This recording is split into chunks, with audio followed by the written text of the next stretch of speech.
Live longer and healthier, or just a fancy phrase for manorexia? Au contraire, my friend, there are many wonderful benefits of intermittent fasting.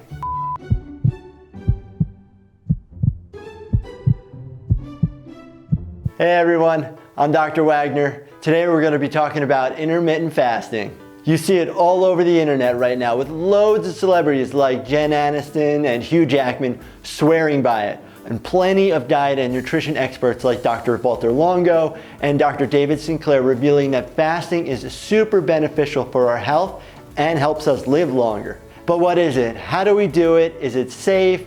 And are you just starving yourself? All really good questions. I'm going to go over all of that, plus clear up some myths about intermittent fasting and why you should maybe try this out. Hey everyone, I'm Dr. Wagner. I'm a board-certified emergency medicine physician answering all your need-to-know medical questions. Before we get started, just make sure that you hit that subscribe button and turn your bell notifications on. That way you are the first to know when I post a new medical video. And if you haven't already done so, smack that like button. That way YouTube knows that you'd like to see more videos like this one. So what is intermittent fasting? Intermittent fasting is not eating food or a reduction of some or all food and drink for a period of time. Therefore, intermittent fasting is a cycling of periods of time of fasting and eating. Instead of restricting specific types of food like a diet, rather intermittent fasting controls when you actually are eating them. This is more of an eating pattern or schedule than actually a diet. So what is it actually doing? Well, not eating for a period of time, such as with fasting, allows your body to use the stored glucose, and then when your glucose is gone, your body breaks down your fat cells to make glucose or sugar. You also do not release insulin, which is one of the major factors of storing sugar into your fat cells. This can be very good for your overall health benefits for many reasons. So the big question, intermittent fasting, live longer and healthier, or just a fancy phrase for manorexia? Au contraire, my friend, there are many wonderful benefits of intermittent fasting. The number one benefit, and maybe the most obvious, is obviously weight loss. When you don't consume calories, you typically experience the number on the scale going down. Due to the fact that you have a shorter time window for food consumption, people will typically eat less, which then in turn leads to weight loss. But there are other really cool and beneficial things that happen when you don't eat for a little while. Number two, your body initiates important cellular repair processes and changes hormone levels to make stored body fat more accessible for use. Number three, insulin levels. Blood insulin levels drop significantly, which helps with fat burning. Number four, human growth hormone. The blood levels of growth hormone may increase as much as 5-fold, which then leads to fat burning and muscular growth. Number five, cellular repair. The body induces important cellular repair processes, such as removing waste material from cells. Number six, there are several beneficial changes in genes related to longevity and protection against diseases. For instance, a study in rats showed that intermittent fasting may delay the onset of Alzheimer's and Parkinson's disease, or reduce its severity. Number seven, and lastly, one of the most exciting benefits of intermittent fasting is living longer. In some studies, rats that have fasted every other day lived 83% longer than rats that did not fast.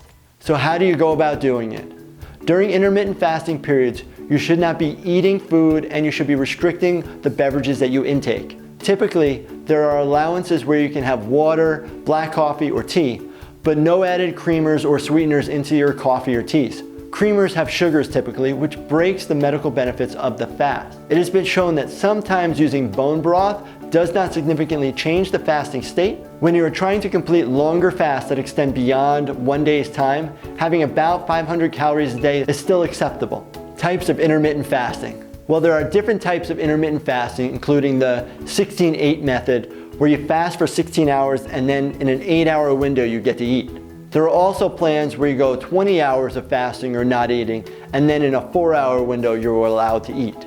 There are also programs where you restrict yourself to only 1 meal a day and so on. There are many ways to schedule intermittent fasting, but the how is typically the same. No food and restricting your beverage intake to only water, black coffee, and tea. There is no concrete evidence yet that suggests which type of fasting is most beneficial, as different things happen at different periods of time during the fast. So a lot more research is to come on this specific topic. So how do you get started? When first trying out intermittent fasting, the transition can be quite challenging, I'll admit. Many fasters report uncomfortability, even painful hunger pains as they abstain from food. So take it slowly. Start by first narrowing down the feeding window from an initial unrestricted period of time to 12 hours, then to 10 hours, then to 8 hours, before finding a feeding window that is sustainable and works best for you. Or you can try different kinds or different types of intermittent fasting to see which works best for the goals that you have in your routine. During the first week or two of intermittent fasting, people have stated that they feel a little bit more exhausted, lightheaded, and feel shaky due to diminished blood sugars on fasting days. Others experience poor concentration, irritability, mood swings, and even feel dizzy. In particular, people who work long shifts or work with heavy machinery, pregnant women, breastfeeding women, children, and teens should take care when fasting to stay hydrated, get lots of rest, and be alert. You should not try this if you are malnourished or underweight. But with all diet changes, make sure you discuss it with a nutritionist or your own doctor. Do I believe as a doctor in fasting? Yes. I personally do intermittent fasting on a daily basis, and I also engage in what's called the 5-2 diet on 2 non-consecutive days during the week where I don't eat any food and limit myself to just water and black coffee. And typically, I work on these days without any difficulty. I have also done prolonged fasts between 3 to 5 days. This program limits my caloric intake, but my energy levels are pretty much sustained, and I'm even able to work out by lifting weights on those days. All right, that's been your 5 minutes on intermittent fasting with me, Dr. Wagner. I hope I've cleared up some questions that you may have had on the topic and helped you get a better understanding of how to get started with your journey on intermittent fasting. Make sure you leave me a comment on what medical topics that you'd like me to talk about in my future videos, or let me know if you've tried intermittent fasting and let me know if you've had great success with it. I'd love to hear about it. Thank you everyone for watching. Stay healthy, my friends.